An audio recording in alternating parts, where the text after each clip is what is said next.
The Memory of World War II in the Soviet Union, the State Narrative Against the Public Perception.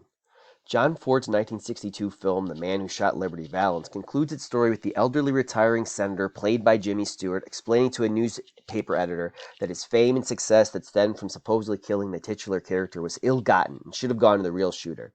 The editor takes in those words, calmly rips up the story he was working on, and as he walks away states, "This is the West, sir. When the legend becomes fact, print the legend." A similar real-world example of how legend became fact occurred with the Soviet Union's relationship to its memory of the Second World War. The Soviet Union's narrative of the war worked in juxtaposition with the experiences of the individuals who participated in the war. This evolution of memory resulted in conflicting emotions for the Soviet populace as they tried to reconcile the obvious sacrifices made by their families and country during the war with the narrative supplied by their leadership. In particular, Soviet prisoners of war, female soldiers, and wounded soldiers felt that their wartime service was not recognized in the same way the state honored the memory of the war. The cause of the evolution of the Soviet memory of World War II stemmed from successive Soviet leaders altering the interpretation of the war, as Joseph Stalin, Nikita Khrushchev, Leonid Brezhnev, and Mikhail Gorbachev all used the war's memory to serve their political agendas. Stalin's contribution was to emphasize his role in the victory, removed any opposing voices that conflicted with his narrative, and to hide documents that showed the lack of regard that the Soviet Union had for lives. Khrushchev removed Stalin from the forefront of the narrative and replaced him with the triumph of the Communist Party and the millions of individual wartime contributions which led to victory.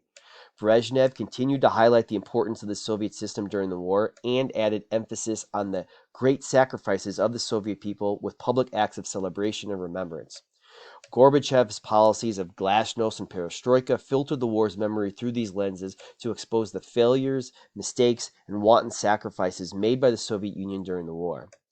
The evolution of the war's memory worked in opposition to personal counter-narratives to the state-supplied memory from specific groups whose voices were silenced or downplayed. Soviet prisoners of war, female soldiers, and wounded soldiers felt left out and marginalized from the memory of the war. As the state memory strengthened over time, the revelations of opened archival evidence in the 1980s challenged more than just the history of the war.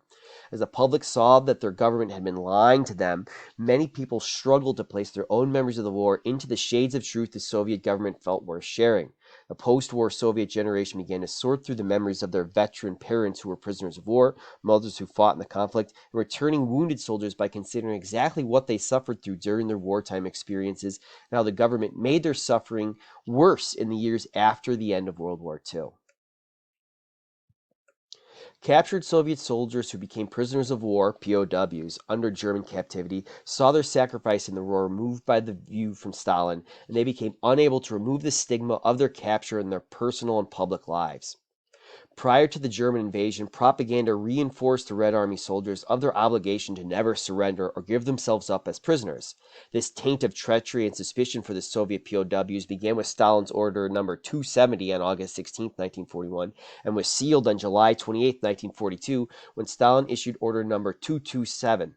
This not a step back decree authorized execution and other measures to prevent the Red Army from unauthorized retreats. These decrees cemented the idea for decades after the war that all captured Red Army soldiers were deserters and traitors. It did not matter what services the POWs provided prior to their capture, the circumstances of their capture, or even if the prisoners enabled them to come back to the Soviet lines. The fact that they had surrendered was enough to condemn them under the law.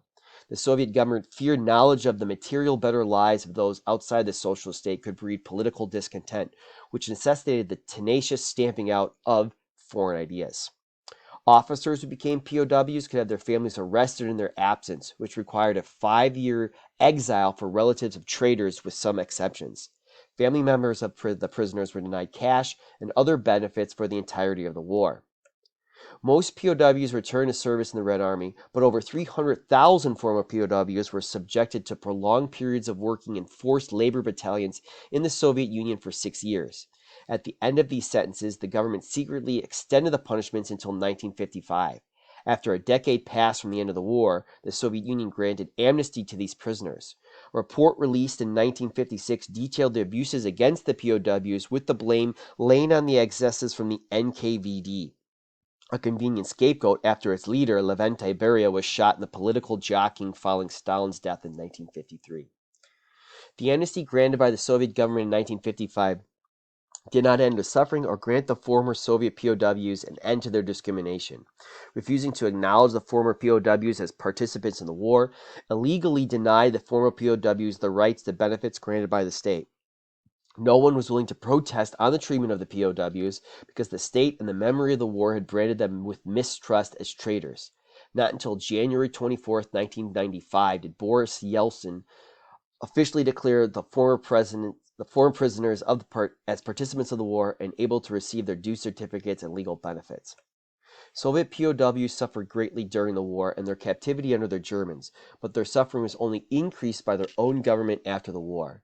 As the cult of World War II expanded in the Soviet Union, their service and sacrifice went unacknowledged during the remembrance of the Soviet victory as the government suppressed its failures in the initial German invasion and stressed its success in defeating Nazi Germany.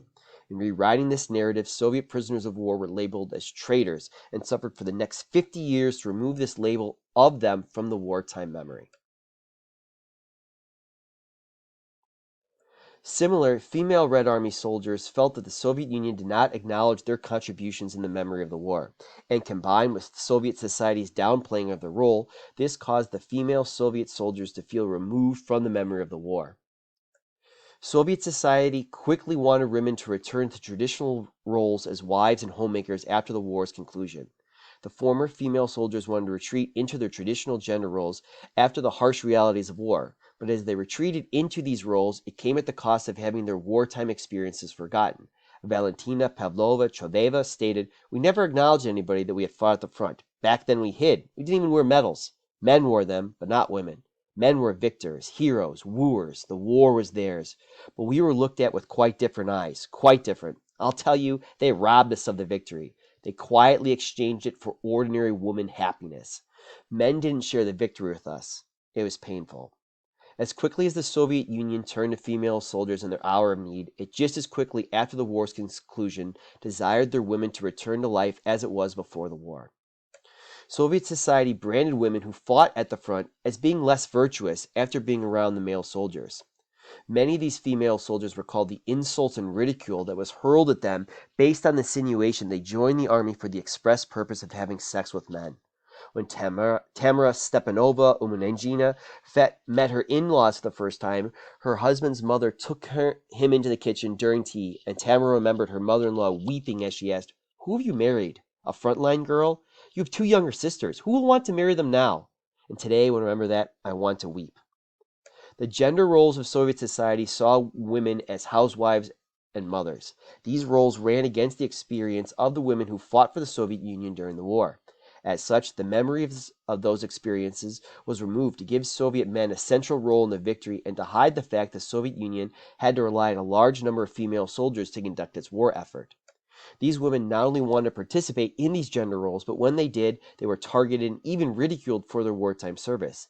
As such, the female soldiers did not publicly acknowledge their service, and the state memory diminished their role.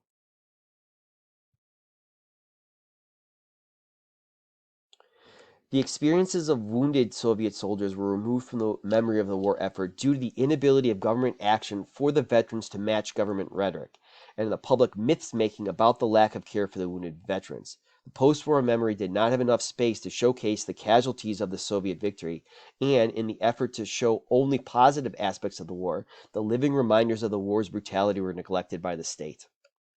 The millions of Soviet soldiers returning home after the war confronted the traditional Soviet Union's idea of masculinity. Visual representations of this wounded Soviet World War II soldier were a consistent present in images created and reproduced in the Soviet Union during and after the war. However, these visual representations were never presented as an ideal in art, and the wounded soldier was always presented to be at the front rather than shown incorporated back into post-war society. The exclusion of wounded Soviet veterans began with the removal from the visual iconography of the post-war Soviet Union before the removal from the memory of the conflict. The Soviet state promised to take care of these wounded soldiers, but these promises were underfunded, undermanaged, or poorly executed. Frequently, the provision of medical supplies and prosthetics was antiquated and in short supply. Pension funds were not enough to live on, and the veteran hospitals provided few beds and poor conditions. It was difficult for the Soviet state and the Soviet public to accept these wounded soldiers, and these difficulties gave rise to myths such as the Valin myth. The myth went that Stalin decided the presence of the war wounded on the streets was upsetting to his people and reminded them of the horror of the war. Therefore, by 1947, he had the state round up amputees, cripples, and paraplegics from the streets of larger cities, particularly Leningrad, and sent them to the island of Valum to live out their lives in poor conditions. While historian Robert Dale has argued for the existence of an invalid's home on Valum, he disputes the central tenets of the myth. Dale contends that the myth has more importance in showing how the myth's telling displays how the memory of the wounded Soviet soldier was wiped from the collective memory of the war. The Soviet Union had a history of periodic sweeps of marginal groups from its cities. With the rise of wounded soldiers from the war and the lack of aid provided for their care, many ended up becoming interment beggars, vagrants, and con men, hounding state institutions for money and help. However, while energetic campaigns against beggars were launched in the early 1950s, leading to mass arrests by the Soviet government, these campaigns did not specifically target wounded veterans for exile. Therefore, the Valum myth's omnipresence in the memory of the war is more representative of the consciousness of the Soviet public to believe that their government was capable of this action, and the recognition of the public realization of the poor treatment afforded to the wounded of the Second World War. The memory of the wounded Soviet soldiers from World War II was best remembered by the popular myth that these soldiers were rapidly rounded up by the state after the war and sent far away to live out the rest of their lives. As these soldiers died more quickly from their wounds than other soldiers, and combined with the state narrative and public indifference, the memory of the wounded soldier of the war was removed. When the facts and myths about the Soviet Union in World War II blurred over time, the Soviet government created a cult of World War II to keep the state's memory as the official version.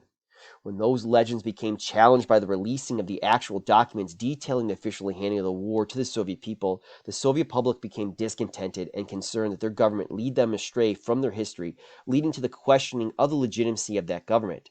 The examples of Soviet prisoners of war, female soldiers, and wounded soldiers all showed how the memory of these soldiers differed from the Soviet state-controlled narrative constructed about the Great Patriotic War after the conflict. With the recent Russian return to preserving aspects of the Soviet vision of World War II through legislation that criminalizes certain opinions about the Soviet past, become vital to preserve the counter-narratives to the Soviet construction history in the search for truth about the war.